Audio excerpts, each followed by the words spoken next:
ورحمۃ اللہ وبرکاتہ۔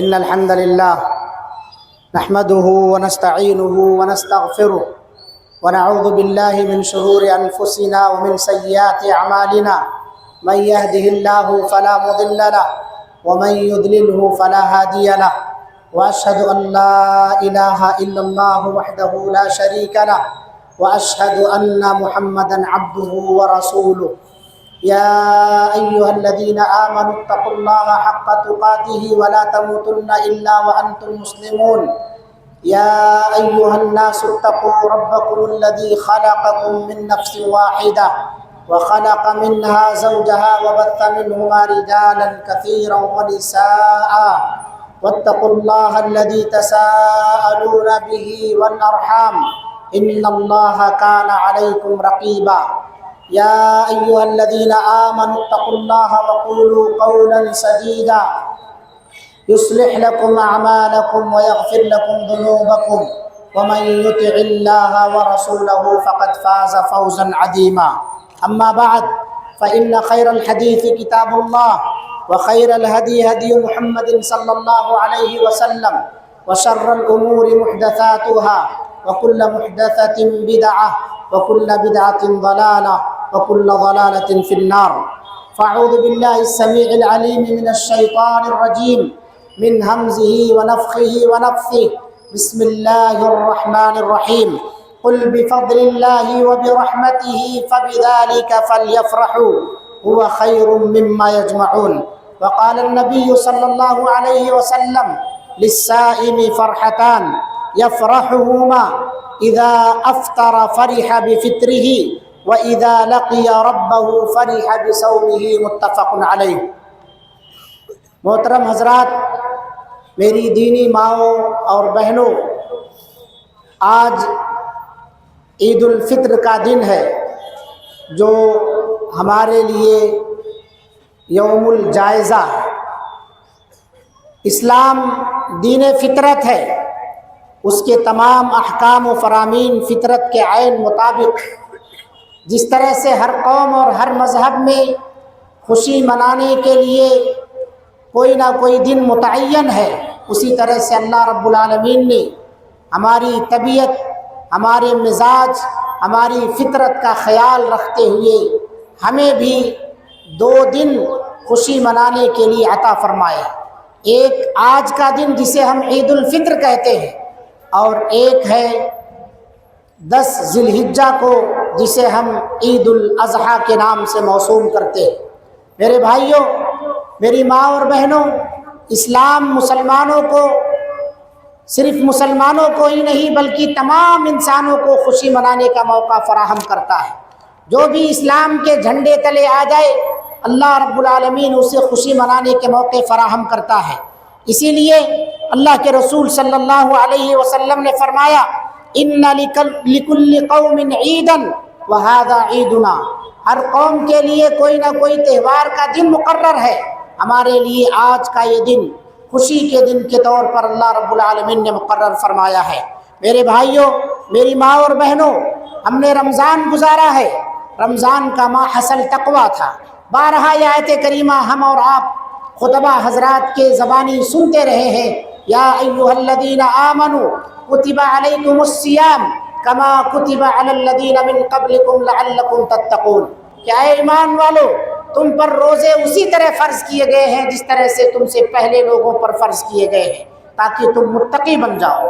روزوں کا مقصد ہمارے اندر اللہ تعالیٰ کا ڈر اور خوف پیدا کرنا ہے، ہمارے اندر یہ احساس دلانا ہے کہ اللہ رب العالمین نے آپ کے اوپر کیا چیز حلال قرار دی ہے اور کون سی چیز حرام قرار دی ہے۔ روزہ رکھ کر کے دن کے اندر ہم نے بہت ساری ایسی چیزیں جو حلال تھی، اللہ رب العالمین کے کہنے پر ہم اس سے رکے رہے۔ اسی طرح سے رات میں بھی ہم ایسی تمام چیزوں سے اپنے آپ کو روکتے رہے، کیونکہ یہ ماہ رمضان ہے۔ اللہ رب العالمین اس ماہ کے ایک ایک لمحے کے اندر خیر و برکت رکھا ہے۔ ہم اس لیے اس ماہ کے پورے دن اور رات تمام لمحوں میں ہم اپنے آپ کو گناہوں سے بچاتے رہے۔ اپنے آنکھوں کے گناہ سے، اپنے زبان کے گناہ سے، اپنے ہاتھوں کے گناہ سے، اور اسی طرح سے جسم کے تمام اعضاء کو گناہوں سے محفوظ رکھے رہے۔ کیوں؟ کیونکہ روزے کا یہی مقصد ہے، لعلکم تتقون۔ صرف ایسا نہ ہو کہ تم بھوکے پیاسے رہو، یہ روزہ نہیں ہے، بلکہ روزے کا مقصد یہ تھا کہ تمہارے ہاتھ گناہوں سے بچ جائے، تمہارے پیر گناہوں سے بچ جائے، تمہاری زبان گناہوں سے بچ جائے، تمہارے آنکھ اور تمہارے کان گناہوں سے بچ جائے، جسم کے تمام اعضاء گناہوں سے بچ جائے، تمہارا دل صحیح سالم ہو جائے۔ یہ مقصد تھا اللہ رب العالمین جو ہم پر روزہ فرض قرار دیا ہے۔ لہٰذا میرے بھائیوں، ہمیں مرتے دم تک تقویٰ کی زندگی کو اختیار کرنا چاہیے۔ اللہ رب العالمین نے فرمایا، یا ایھا الذین آمنوا اتقوا اللہ حق تقاتہ ولا تموتن الا وانتم مسلمون۔ اے لوگو جو ایمان لائے ہو، اللہ سے ڈرو جتنا اللہ تعالیٰ سے ڈرنے کا حق۔ ولا تموتن الا وانتم مسلمون، خیال رہے اس بات کا کہ تمہیں اسلام ہی کی حالت میں موت آنی چاہیے۔ یہی تقویٰ ہے کہ آپ ہمیشہ فکر مند رہیں کہ میرا ایمان خطرے میں نہ پڑ جائے۔ آپ ہمیشہ اس بات کو لے کر کے بہت زیادہ سوچ بچار میں رہیں، کہیں ہمارا عقیدہ خراب نہ ہو جائے، کہیں ہم سے شرک سرزد نہ ہو جائے، کہیں میں بدعات و خرافات میں مبتلا نہ ہو جاؤں۔ تقویٰ جب تک آپ کی زندگی میں نہیں آئے گا، تب تک آپ اس فکر کے اندر زندگی نہیں گزار سکتے ہیں۔ تقویٰ ہی ہے جس کا صرف ہمارے نبی صلی اللہ علیہ وسلم کو نہیں، بلکہ آپ صلی اللہ علیہ وسلم سے پہلے جو بھی پیغمبر گزرے ہیں، تمام پیغمبروں کو اللہ رب العالمین نے اسی بات کی وصیت کی ہے۔ اللہ نے ارشاد فرمایا، وَلَقَدْ وَصَّيْنَا الَّذِينَ أُوتُوا الْكِتَابَ مِنْ قَبْلِكُمْ وَإِيَّاكُمْ أَنِ اتَّقُوا اللَّهَ۔ ہم نے آپ سے پہلے جن لوگوں کو بھی کتاب دی ہے، ان تمام لوگوں کو سب کو تقویٰ کی وصیت کی ہے۔ گویا تقویٰ صرف امت محمدیہ کا خاصہ نہیں ہے، بلکہ امت محمدیہ سے پہلے جتنی بھی امتیں گزری ہیں، جتنے پیغمبر آئے ہیں، جنہیں بھی اللہ رب العالمین نے کتاب دیا ہے، سب کو اس بات کی وصیت کی ہے۔ گویا یہ اللہ کا حکم ہے اور اللہ تعالیٰ کا تاکیدی حکم ہے۔ بغیر تقویٰ کے ہم اللہ رب العالمین کو پہچان نہیں سکتے۔ تقویٰ کا مطلب کیا ہے؟ الامتثال بأوامر اللہ تعالی واجتنابہ بنواہیہ۔ اللہ رب العالمین کے اوامر کو بجا لانے کا نام تقویٰ ہے۔ اللہ نے جس چیز سے منع کر دیا اس چیز سے اپنے آپ کو روک لینے کا نام تقویٰ ہے۔ تقویٰ کی زندگی ہمارے اندر ہر طرح کے خیر و برکت کو لے کر کے آتی ہے۔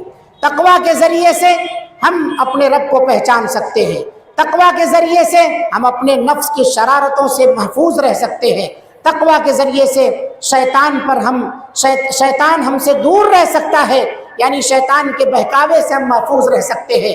میرے بھائیوں، میری ماں اور بہنوں، اسی تقویٰ کے بارے میں اللہ کے رسول صلی اللہ علیہ وسلم نے فرمایا، تقویٰ زبان سے نہیں، لباس سے نہیں، تقویٰ دل کے اندر ہوتا ہے۔ بہت سارے لوگ کہتے ہیں کہ تقویٰ کیا ہے؟ یہ تقویٰ کس چیز کا نام ہے؟ بہت سارے لوگوں کا دعویٰ یہ ہے تقویٰ کے سلسلے میں، تقویٰ یہ ہے، یہ وقایۃ من الشر، برائیوں سے بچانے کا سب سے بڑی ڈھال ہے، سب سے بڑا ذریعہ ہے، سب سے بڑا پاور ہے اور سورس ہے۔ اگر آپ کے اندر اللہ تعالیٰ کا ڈر نہیں ہے تو پھر آپ نے جو ماہ رمضان کے اندر روزے رکھے ہیں، آپ رمضان کے بعد ان روزوں کا حق ادا نہیں کر پائیں گے۔ اگر آپ کے اندر اللہ رب العالمین کا تقویٰ اور خوف نہیں آیا تو آپ من قام رمضان ایمانا واحتسابا غفر له ما تقدم من ذنبه کے مصداق نہیں ٹھہر سکتے۔ یہی تقویٰ ہے جو آپ کو ماہ رمضان میں 30 دن کی تربیت دیا ہے تراویح اور تہجد کی، لیکن 30 دنوں کے بعد ہم مکر جائیں، اس کا مطلب ہمارے اندر تقویٰ آیا نہیں۔ تقویٰ کی پہچان یہ ہے کہ ایک نیکی کرنے کے بعد پھر دوسری نیکی کے لیے آپ فکر مند رہیں۔ تقویٰ کی پہچان یہ ہے کہ آپ چھوٹے گناہوں کے ساتھ ساتھ بڑے گناہوں سے بھی اپنے آپ کو بچائیں، بڑے گناہوں کے ساتھ ساتھ چھوٹے گناہوں سے بھی اپنے آپ کو بچائیں۔ یہ تقویٰ کا تقاضا ہے میرے بھائیوں۔ ہم زبان سے بولتے رہتے ہیں تقویٰ تقویٰ، لیکن تقویٰ کا اصل مفہوم کیا ہے؟ تقویٰ کیسے پیدا ہوتا ہے اللہ رب العالمین کا؟ جب آپ کے دل کے اندر اللہ رب العالمین کا احساس آئے گا، اللہ کے فرامین بجا لانے کا احساس پیدا ہوگا، تو آپ جو ماہ رمضان کے اندر عبادتیں کیے ہیں ان عبادتوں کو یوں ہی بیکار جانے نہیں دیں گے۔ پھر آپ سوچیں گے کہ ہم نے ماہ رمضان کے اندر یہ ساری نیکیاں حاصل کی ہیں، ہم ان نیکیوں کو رمضان کے بعد بھی جاری رکھیں۔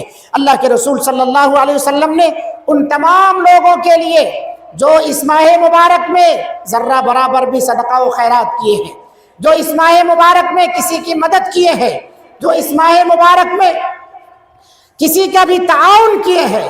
نبی صلی اللہ علیہ وسلم نے بیان فرمایا 2 فرشتے ہر روز آسمان سے زمین پر نازل ہوتے ہیں، آخری آسمان پر آتے ہیں اور وہاں سے کہتے ہیں، کیا کہتے ہیں کہ جس آدمی نے خرچ کیا ہے اللہ رب العالمین اس کے پیچھے تو عطا فرما، اور جو آدمی روک کر کے رکھا ہے اللہ رب العالمین اس کے مال کو تو تباہ و برباد کر دے۔ 2 فرشتے ینزلانی ملکانی فی السماء، آسمان سے 2 فرشتے نازل ہوتے ہیں اور ان میں سے ایک کہتا ہے اللہم اعط منفقا خلفا، دوسرا کہتا ہے اللہم اعط ممسکا تلفا۔ لہذا وہ خرچ کرنے والے جو ماہ رمضان میں خرچ کرتے تھے ماہ رمضان کے بعد بھی اس عادت کو جاری رکھے، انشاءاللہ امید کی جاتی ہے کہ ان کے اندر تقویٰ کی پہچان ہے، تبھی وہ اس نیکی کو جاری رکھ سکے ہیں۔ اسی لیے ہم تمام لوگوں کو ہوشیار رہنا چاہیے، چوکنا رہنا چاہیے، خاص طور سے وہ لوگ جو ماہ مبارک کا آخری عشرہ پائے اور اس آخری عشرے میں بہترین نیکیاں کی، ان میں کی سب سے بہتر نیکی جو ہے اللہ کے رسول صلی اللہ علیہ وسلم نے جو بیان فرمائی ہے وہ ہے من قام ليلة القدر ایمانا واحتسابا غفر له ما تقدم من ذنبه، کہ جو آدمی لیلۃ القدر میں قیام کیا ہے، امام کے ساتھ جس نے قیام کیا ہے ایمانا واحتسابا، ایمان کی زندگی میں ایمان اور عقیدہ رکھتے ہوئے، ثواب کی امید رکھتے ہوئے، غفر له ما تقدم من ذنبه، اللہ رب العالمین اس کو گناہوں کو بخش دے گا، اس کے سابقہ گناہوں کو اللہ رب العالمین بخش دے گا۔ تو خوش نصیب ہے وہ لوگ جنہوں نے رمضان کا آخری عشرہ پایا۔ عید کی مبارکبادیاں انہی لوگوں کے لیے ہے جنہوں نے آخری عشرہ پانے کے بعد اپنی بخشش کروا لی ہے۔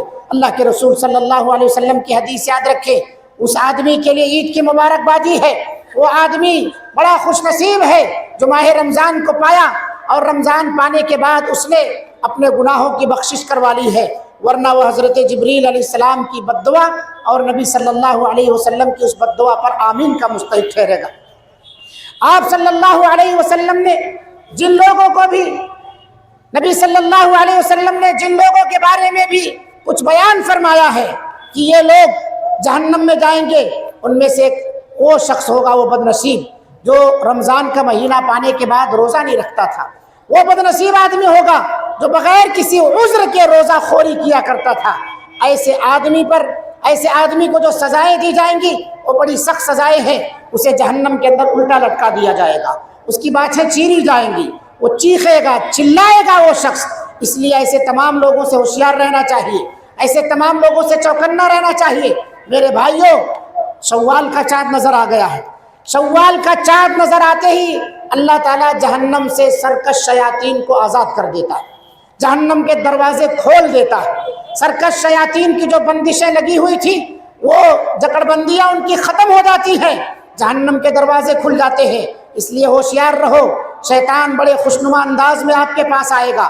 آپ کی یہ جو نیکیاں آپ نے کی ہے ماہ مبارک میں، قیام اللیل کا اہتمام کیا، روزوں کا اہتمام کیا، قرآن مجید کی تلاوت کا اہتمام کیا، دعا، ذکر و اذکار، توبہ و استغفار کا اہتمام کیا، اور آپ نے اپنے قیمتی مالوں کو اللہ کے بندوں کے اوپر خرچ کیا، بیواؤں، مسکینوں، غریبوں کی مدد کی، شیطان انہیں بہت بڑا بنا کر کے پیش کرے گا کہ 1 مہینہ تو نیکیاں کر لیا ہے، 1-2 ہفتے اور بندے آرام کر لے، ذرا 2-4 وقت اور آرام کر لے۔ تو آپ کو یہ سمجھائے گا کہ نیکیاں تیرے نجات کے لیے کافی ہیں، تو نے اتنے قرآن ختم کیے، ایک بھی تراویح تو نے نہیں چھوڑی، ایک بھی روزہ تو نے نہیں چھوڑا ہے، بہت اچھے انداز میں آپ کے پاس آئے گا۔ اور اس طرح سے دھیرے دھیرے 1 وقت، 2 وقت، 3 وقت، 1 دن، 2 دن، 4 دن کرتے کرتے پھر مہینہ بھر دور کر دے گا، اور ہوتے ہوتے آپ کہیں گے اب بقرعید میں ہم نماز پڑھیں گے، اور پھر اس طرح سے سال بھر بے نمازی ہو جائیں گے، سال بھر بے روزے دار ہو جائیں گے، اور اسی طرح سے جو کچھ بھی آپ خرچ کر رہے تھے سارے خرچے جس رمضان میں جو آپ کے ہاتھ پڑے ہوئے تھے آپ کے ہاتھ دھیرے دھیرے وہ تنگ کر دے گا۔ تو میرے بھائی ہوشیار رہو، چوکنا رہو اس شیطان سے۔ اسی لیے اللہ رب العالمین سے دعا کرو، ربنا لا تزغ قلوبنا بعد اذ ہدیتنا وہب لنا من لدنک رحمہ، پروردگارا جو تو نے ہمیں نیکیوں کی توفیق عطا فرمائی تھی، جو ہم نے ہمیں اچھی عادت ڈالنے کی تو نے ہدایت اور رہنمائی کی تھی، اس ہدایت کے بعد اللہ تعالیٰ ہمیں گمراہ نہ کرنا۔ اس شیطان کے بہکاوے سے دعا کرو، اس سے بچنے کے لیے اللہ تعالیٰ سے پناہ طلب کرو کہ اللہ رب العالمین اس کے بہکاوے سے ہم سب کی حفاظت فرمائے۔ اسی لیے اللہ کے رسول صلی اللہ علیہ وسلم نے دین پر ثابت قدمی کی، اعمال صالحہ پر دوام کی دعا سکھائی ہے۔ یا مقلب القلوب ثبت قلبی علی طاعتک، یا مصرف القلوب صرف قلبی علی دینک۔ یہ دعاؤں کا اہتمام کرو۔ میرے بھائیوں، اس عید کے موقع پر آپ سب سے درخواست کی جاتی ہے کہ آپ لوگ اپنے رشتہ داروں کا خیال کریں، آپ لوگ اپنے رشتہ داروں کے ساتھ مل جل کر کے رہیں، ان کی غلطیوں کو معاف کریں، انہیں درگزر کریں۔ آپ بڑے بن جائیں، اگر وہ بڑے بن رہے ہیں تو آپ چھوٹے بن جائیں، اور اگر آپ کو نیچا دکھایا جا رہا ہے تو آپ صبر کریں۔ صبر کرتے ہوئے اپنے رشتہ داروں کو گلے ملو۔ کتنے ایسے لوگ ہیں جو دنیا کو اتحاد و اتفاق کا درس دیتے ہیں، مگر وہ اپنے سگے بھائی سے عید کے دن ملاقات نہیں کرتے ہیں، اپنے سگے بھائیوں کو فون کر کے ان کی خیریت نہیں لیتے ہیں۔ کتنے بد نصیب ہیں ایسے لوگ۔ فرشتہ محض اس آدمی کے لیے دعا کرتا ہے جو اپنے بھائی سے کسی عذر کے بغیر ملاقات کے لیے جاتا ہے۔ اللہ رب العالمین ایسے آدمی کے راستے میں فرشتے کو متعین کر دیتا ہے۔ نبی صلی اللہ علیہ وسلم کی حدیث ہے، ایک صحابی ایک مرتبہ اپنے بھائی سے ملاقات کے لیے جا رہے ہیں، راستے میں اللہ رب العالمین نے فرشتوں کو بٹھا دیا اور کہا کہ جب یہ بندہ آئے گا تو اس سے پوچھنا کہاں جا رہا ہے۔ جب وہ بندہ پہنچا تو فرشتے نے پوچھا کہاں جا رہے ہو؟ کہا فلاں گاؤں میں میرا بھائی رہتا ہے، میں اس سے ملاقات کرنے کے لیے جا رہا ہوں۔ فرشتے نے کہا کوئی قرضہ ہے یا کچھ اس سے کچھ مطلب ہے، کوئی اور غرض ہے، یعنی کسی مقصد کے تحت جا رہے ہو، دنیاوی مقصد کے تحت؟ کہا کوئی مقصد نہیں ہے، بس وہ میرا بھائی ہے، میں اس بھائی سے ملاقات کرنے کی غرض سے جا رہا ہوں، اس کی زیارت کرنے کے لیے جا رہا ہوں۔ میرا جی چاہا، میرے دل میں میرے بھائی کے تعلق سے محبت جاگی، میں اس کے گھر جا رہا ہوں۔ فرشتے نے کہا اللہ رب العالمین نے مجھے تمہارے لیے بٹھا رکھا تھا، اللہ رب العالمین نے مجھے تمہارے لیے راستے میں بٹھا رکھا تھا، لہٰذا میں بھی تمہارا ساتھی ہوں، تمہارے بھائی کے پاس میں بھی تمہارے ساتھ ساتھ چلوں گا۔ اللہ کے رسول صلی اللہ علیہ وسلم اس طرح کی جو حدیثیں بیان فرمائے، اس کا مقصد کیا ہے؟ اس کا مقصد میرے بھائیوں یہی ہے کہ ہم اپنے بھائیوں سے بغیر کسی مطلب کے بھی واسطہ رکھیں۔ بھائیوں سے اکثر لوگ مطلب کا واسطہ رکھتے ہیں، بغیر کسی مطلب کا آپ اگر واسطہ رکھیں گے کوئی فائدہ نہیں چاہیے ان سے۔ اگر چاہیے تو ان سے محبت چاہیے، اگر چاہیے تو ان سے میل ملاقات چاہیے۔ اسی لیے اللہ رب العالمین نے ہمیں پیدا کیا ہے کہ ہم ایک دوسرے کے لیے معاون، مددگار بن کر کے کھڑے ہوں، ایک دوسرے کے ساتھ رشتہ استوار کریں، رشتہ داریوں کو جوڑیے۔ اللہ کے رسول صلی اللہ علیہ وسلم نے بیان فرمایا کہ جو آدمی یہ چاہتا ہو کہ اللہ اس کی عمر میں اضافہ کر دے، اللہ رب العالمین اس کی روزی کشادہ کر دے، تو اس آدمی کو چاہیے فلیصل رحمہ، رشتہ جوڑ کر کے رکھے۔ رشتہ جوڑنے سے اللہ آپ کی عمر میں اضافہ کرتا ہے، اور وہ عمر جو اضافہ ہو اور اس میں بیماریاں ہوں بیکار ہے وہ عمر۔ اس کا مطلب اللہ جو عمر میں اضافہ کرے گا وہ عمر بیماریوں سے مکت ہوگی۔ آپ رشتہ جوڑیں، بہت ساری بیماریوں سے آپ پاک و صاف ہوں گے۔ اسی طرح سے آپ اپنی روزی میں کشادگی چاہتے ہیں، اپنے بھائیوں سے رشتہ جوڑ کر کے رکھیں۔ میں نے کہا جیسا کہ کتنے ایسے بھائی ہیں جو عید کے موقع پر عیدگاہ میں اپنے بھائی سے گلے نہیں ملتے، اپنے بھائی سے مصافحہ نہیں کرتے، اپنے بھائی کو مبارکبادی نہیں دیتے، اپنے بھائی کی خیریت نہیں پوچھتے۔ عید کے موقع پر بھی یہ خوشی کا جو موقع ہے، ایک مسلمان کی پہچان ہے کہ اپنی خوشی میں اپنے مسلمان بھائی کو شریک کرے۔ منافق چاہتا ہے کہ اس کا بھائی اس کی خوشی میں نہ آئے، اس کی ترقی نہ دیکھے، کیونکہ منافق کے اندر حسد ہوتی، مومن کا دل حسد سے پاک ہوتا ہے۔ اس لیے اپنے دلوں کو پاک و صاف رکھو تو رشتہ جوڑیے۔ دوسری جو اہم بات ہے وہ یہ ہے غریبوں، مسکینوں، بیواؤں کا خیال رکھو۔ اللہ کے رسول صلی اللہ علیہ وسلم نے بیان فرمایا الساعی علی الارملۃ والمسکین کالمجاہد فی سبیل اللہ، جو آدمی مسکینوں کی، بیواؤں کی مدد کرتا ہے، اس کی فضیلت، اس کا ثواب ایسے ہے گویا وہ اللہ کے راستے میں جہاد کر رہا ہے، وہ مجاہد فی سبیل اللہ ہے۔ اس لیے سماج اور معاشرے میں جو بیوائیں ہیں ان بیواؤں کی مالی طور پر مدد کرے، اور اگر آپ ضرورت مند ہیں اور ادھر بیوہ بھی ضرورت مند ہے تو نکاح کے ذریعے سے بھی اس کی مدد کی جا سکتی ہے، اور اس بہت اہم مدد ہوگی اس کی۔ بہت ساری بیوائیں ایسے ہی زندگی گزار رہی ہیں، آپ نکاح کر کے ان کی مدد کریں۔ اور ایسے ہی اللہ کے رسول صلی اللہ علیہ وسلم نے یتیموں کا خیال رکھنے کا حکم دیا ہے۔ آپ نے فرمایا جو آدمی یتیم کی کفالت کرتا ہے، میں اور یتیم کی کفالت کرنے والا دونوں جنت میں ایسے ہوں گے جیسے میری دونوں یہ انگلیاں ہیں۔ آپ صلی اللہ علیہ وسلم نے اپنی دونوں انگلیوں کو ملایا۔ اللہ اکبر! جسے نبی صلی اللہ علیہ وسلم کی رفاقت جنت میں نصیب ہو جائے، اس سے بڑا خوش نصیب کون ہوگا؟ اس سے بڑا خوش نصیب انسان اور کون ہو سکتا ہے؟ اس لیے میرے بھائیوں، اپنے سماج کے اندر بیواؤں، مسکینوں، یتیموں، غریبوں، ناداروں، معذوروں، ان سب کا خیال رکھیے۔ وہ جس لائق ہو مدد کے، اس لائق ان کی مدد کیجیے۔ آپ کے رشتہ دار میں آپ کے بھائی کے، آپ کے بہن کے، آپ کے چچا کے، آپ کے اور رشتہ داروں کے بچے ہوں گے، لہٰذا ان کا خیال رکھیے۔ اس عید کے موقع پر انہیں ضرور گلے لگائیے، تلاشیے ایسے لوگوں کو، تلاش کے ان سے ملاقات کرنی چاہیے، ان کی خبرگیری کرنی چاہیے۔ بہت ساری موتوں کی خبریں آپ نے سنی ہے، بہت ساری بہنیں بیوہ ہو گئی ہیں، بہت سارے بچے یتیم ہو گئے ہیں، لہٰذا ان بچوں کے سر پر دست شفقت رکھیے، ان بیواؤں کے لیے مالی مدد کیجیے اور دعا کیجیے کہ اللہ رب العالمین ان کی عزت و آبرو کی حفاظت فرمائے۔ ان یتیموں کے اللہ تعالیٰ بہترین کفالت کرنے والا کسی کو ٹھہرائے اسی امت کے اندر سے۔ اور اسی طرح سے میرے بھائیوں، اتحاد کا ثبوت دیجیے۔ یہ عید کے موقع پر جو آپ یہاں ایک مجمع لگا کر کے بیٹھے ہیں، یہ بھی اتحاد کا ایک بہت بڑا مظہر ہے۔ لہٰذا یہاں سے اٹھنے کے بعد جس طرح سے آپ مل کے بیٹھے ہیں، اپنے دلوں کو بھی جوڑے۔ یہاں سے اٹھنے کے بعد آپ جو منتشر ہو جاتے ہیں، اپنے دلوں کو منتشر نہ کریں۔ اتحاد ہی وہ طاقت ہے جس کے ذریعے سے ہم اغیار پر فتح پا سکتے ہیں۔ اسی اتحاد کا ثبوت پیش کرنے کے لیے ہمیں عیدگاہ میں، کھلے میدان میں نماز پڑھنے کا حکم دیا گیا ہے۔ یہ اتحاد یہ بتا رہا ہے کہ آج مختلف کپڑوں میں جو لوگ ملبوس ہیں، رنگ برنگے طرح طرح کے کپڑوں میں جو لوگ ملبوس ہیں، یہ سب اگرچہ مختلف رنگ کے کپڑے پہنے ہوئے ہیں، لیکن سب ایک کلمے پر متحد ہے۔ وہ کلمہ ہے لا الہ الا اللہ۔ اتحاد اسی کلمے توحید کے بیس پر آ سکتا ہے۔ یہ سب ایک کتاب پر متحد ہے، وہ کتاب ہے اللہ رب العالمین کی کتاب قرآن مجید۔ یہ سب ایک نبی پر متحد ہے، وہ نبی ہے آخری نبی جناب محمد الرسول اللہ صلی اللہ علیہ وسلم۔ اسی کو اللہ رب العالمین نے کہا وَاعْتَصِمُوا بِحَبْلِ اللَّهِ جَمِيعًا وَلَا تَفَرَّقُوا۔ اللہ کی رسی کو مضبوطی سے تھام لو۔ اتحاد کو پارا پارا نہ کرو۔ اتحاد کا ثبوت دو۔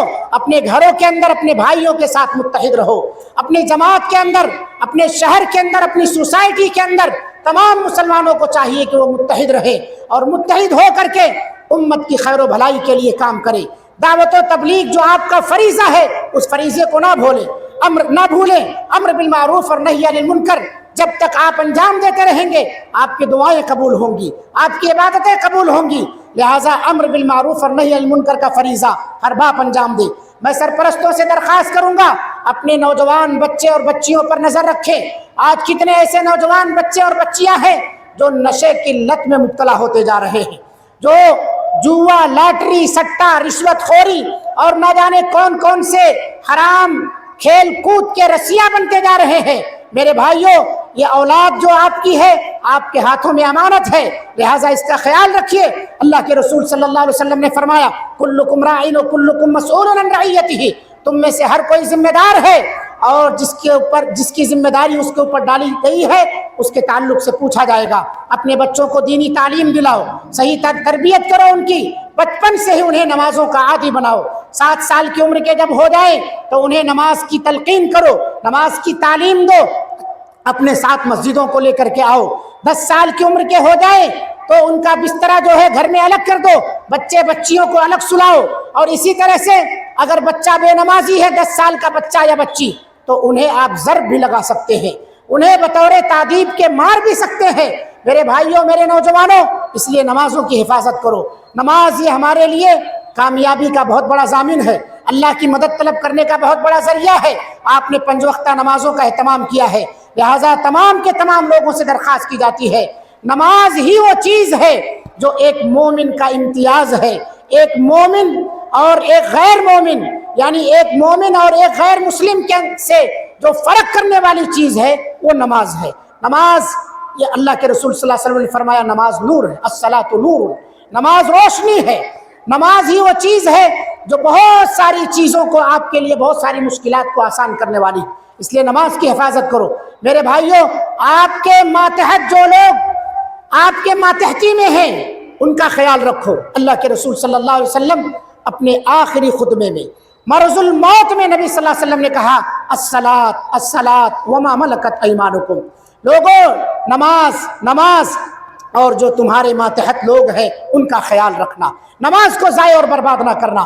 اللہ رب العالمین نے قرآن مجید کے اندر ارشاد فرمایا بہت سارے نبیوں کا تذکرہ کرتے ہوئے، فخلف من بعدهم خلف اضاعوا الصلاة واتبعوا الشهوات فسوف يلقون غیا، نیک لوگوں کے چلے جانے کے بعد ناہنجار قسم کے لوگ آئے، ناہنجار قسم کے لوگ آئے جنہوں نے نمازوں کو ضائع کر دی، تو اللہ رب العالمین انہیں غی کے اندر داخل کرے گا۔ اور غی کیا ہے؟ جہنم کے اندر سب سے زیادہ گہری وادی کا نام غی ہے۔ کس کو داخل کرے گا اللہ تعالیٰ؟ جو نمازوں کو ضائع کرتے ہیں۔ نماز سے آپ کی پہچان ہے، نبی صلی اللہ علیہ وسلم اپنے آخری وقت میں نماز کی وصیت کر کے گئے ہیں، ہم اس وصیت کو بھول جائیں؟ میرے بھائیوں، آخری وقت میں آپ صلی اللہ علیہ وسلم نے اپنے ماتحتوں کا خیال رکھنے کا حکم دے کر کے گئے ہیں، اس لیے اپنے ماتحتوں پر، اپنے ملازموں پر، اپنے نوکر چاکر پر ظلم نہ کرنا، کیونکہ الظلم ظلمات یوم القیامہ، قیامت کے دن ظلم جو ہے، ظلم کے اوپر کئی تاریکیاں ہوں گی، اس لیے مظلوم کی آہ سے بچنا، مظلوم کی بددعا سے بچنا۔ اللہ کے رسول صلی اللہ علیہ وسلم نے کہا واتقی دعوت المظلوم۔ میرے بھائیوں، اپنے گھر کے اندر اپنے گھر والوں کے لیے بہتر بنیے۔ نبی صلی اللہ علیہ وسلم نے فرمایا خیرکم خیرکم لأہلی وانا خیرکم لأہلی، تم میں سب سے بہتر وہ شخص ہے جو اپنے گھر میں اپنے بیوی بچوں کے لیے اچھا ہو، اپنے والدین کے لیے اچھا ہو، اپنے رشتہ داروں کے لیے اچھا ہو۔ اور آپ نے اپنے آپ کو بطور نمونہ پیش کرتے ہوئے فرمایا میں تم میں سب سے بہتر ہوں اپنے گھر والوں کے لیے۔ ہم اگر نبی صلی اللہ علیہ وسلم کا کلمہ پڑھتے ہیں، آپ صلی اللہ علیہ وسلم کے رسول ہونے کی گواہی دیتے ہیں، تو اپنے آپ کو گھر میں بہتر بنائے۔ کتنے ماؤں بہنوں کی شکایتیں آتی ہے کہ شوہر ہمارے حقوق ادا نہیں کرتے ہیں، کتنے ماؤں بہنوں کی شکایتیں آتی ہے کہ ہمارے شوہر ہم پر ظلم کرتے ہیں، کتنے ماؤں بہنوں کی شکایتیں آتی ہے کہ شوہر ہمارے بڑے بخیل ہیں۔ میرے بھائیوں، سب سے بہترین خرچہ وہ ہے جو آپ اپنی بیوی پر خرچ کرے، جو آپ اپنے بچوں پر خرچ کرے۔ اسی طرح سے سب سے بہترین صدقہ وہ ہے جو آپ اپنے رشتہ داروں پر کریں۔ الصدقۃ علی المسکین صدقہ وعلی ذی الرحم سنتان صدقۃ وصلۃ، کسی مسکین پر آپ صدقہ کریں تو صرف صدقے کا ثواب ملے گا، اگر آپ اپنے رشتہ دار پر خرچ کرتے ہیں تو ڈبل اجر ملے گا۔ وہ کیا ہے؟ ایک صدقے کا، دوسرا صلہ رحمی کا۔ تو میرے بھائیوں، یہ مختلف طرح کی باتیں یا متفرق باتیں آپ کے سامنے جو ہے پیش کی گئی ہے مختصر وقت میں۔ میں نہیں چاہتا ہوں کہ اس سے طویل خطبہ ہو، عمل کر لے جائیں تو انشاءاللہ العزیز یہی ساری چیزیں کافی ہوں گی۔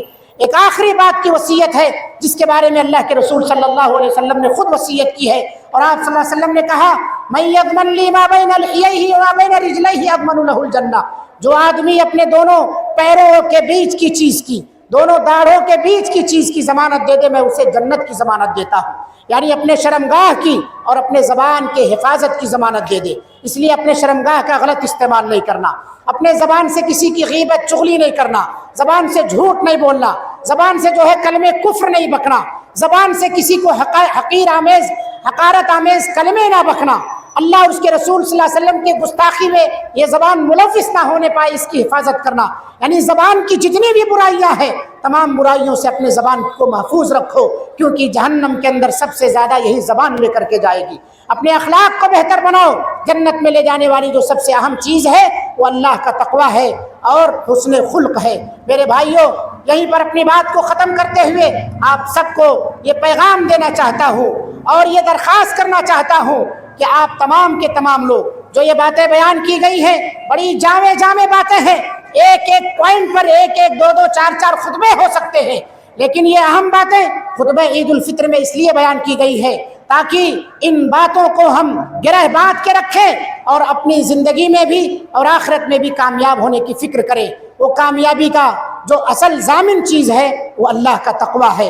میرے بھائیوں، لعلکم تتقون کا جو مقصد، لعلکم تتقون جو اللہ نے فرمایا ہے، روزے کا جو مقصد تھا، اس مقصد کو ہم نہ بھولیں۔ اللہ سے دعا کریں اللہ رب العالمین ہم نے ماہ مبارک میں جو بھی عبادتیں انجام دی ہیں روزے کی شکل میں، تراویح کی شکل میں، قرآن مجید کی تلاوت کی شکل میں جتنے بھی اعمال صالحہ ہم نے انجام دیے ہیں، اللہ رب العالمین ان تمام اعمال صالحہ کو قبول فرما لے۔ رب العالمین ہماری تمام نیکیوں کو قبول فرما لے۔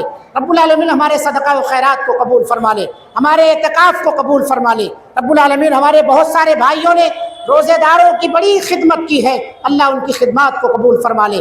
طرح طرح کے متنوع خدمات ہیں ان کے، اللہ رب العالمین جس شکل میں بھی انہوں نے خدمتیں کی ہے، اللہ رب العالمین ان کی تمام طرح کی خدمات کو قبول فرما۔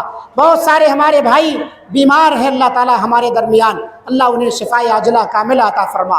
بہت سارے ہمارے بھائی پریشان حال ہے، اللہ ان کی پریشانیوں کو دور فرما۔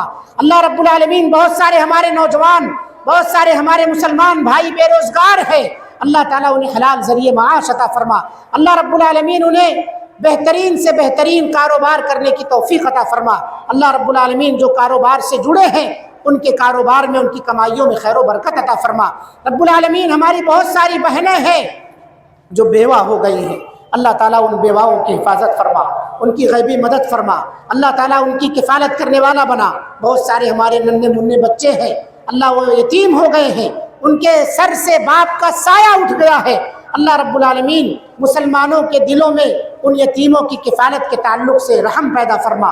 اللہ رب العالمین بہت ساری ہمارے ایسے بہنیں ہیں، بھائی ہیں جو بے جوڑے ہیں، اللہ ان کے لیے مناسب رشتوں کا انتظام فرما دے۔ ہمارے بہت ساری ماؤں نے، بہنوں نے ہم سے درخواست کی ہے، مولانا ہمارے فلاں چیز کے لیے دعا کر دیجئے۔ اللہ جنہوں نے بھی ہم سے درخواست رکھی ہے، ہم آج کے دن ان سب کے لیے دعا کرتے ہیں، اللہ ان کی جائز خواہشوں کو پوری فرما، ان کی ضرورتوں کو پوری فرما، ان کے مشکلوں کو آسان فرما دے۔ اللہ رب العالمین انہیں دنیا اور آخرت میں ہر جگہ کامیابی عطا فرما۔ اللہ رب العالمین ہم تمام کو دنیا اور آخرت کے فتنے سے محفوظ فرما۔ اغیار باطل طاقتیں مسلمانوں اور اسلام کو کچلنے کے لیے بالکل زبان اور منہ سب کھولے ہوئے ہیں، اللہ رب العالمین ہر طرف سے انہیں اچکنے کو تیار ہے، اللہ ان کی سازشوں کو ناکام کر دے۔ جو اسلام کو بدنام کرنے، مسلمانوں کو برباد کرنے کی سوچ رہے ہیں، اللہ ان کی پلاننگ کو ناکام کر دے۔ اللہ رب العالمین دنیا کے اندر جہاں جہاں بھی مسلمان بستے ہیں، تمام مسلم امہ کی حفاظت فرما۔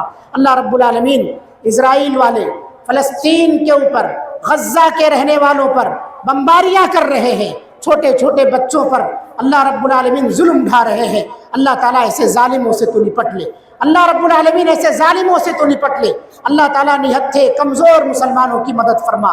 اللہ رب العالمین کمزور مسلمانوں کی تو غیبی مدد فرما۔ اللہ رب العالمین ایسے تمام ظالموں کا ہاتھ تو پکڑ لے۔ اللہ ہم صرف دعا کر سکتے ہیں، اللہ رب العالمین تو قوی ہے، تو عزیز ہے، تیری پکڑ بڑی سخت ہے۔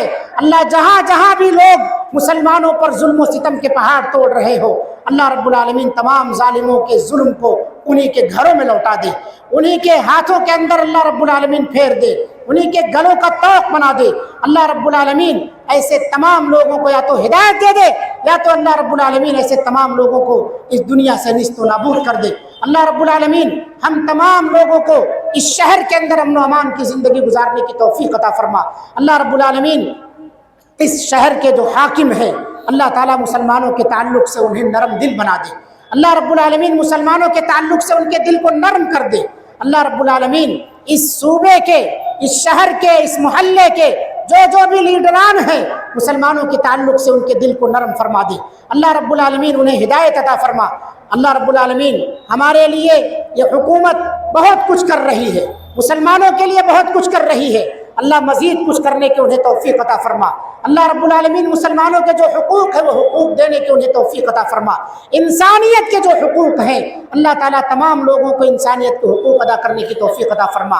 اس شہر کی پولیس کو اللہ رب العالمین اپنی حفاظت میں رکھ، انہیں اسلام کی دولت سے مالا مال فرما، انہیں عقید توحید کی ہدایت عطا فرما، جو ہماری حفاظت کر رہے ہیں اللہ ان کی حفاظت فرما۔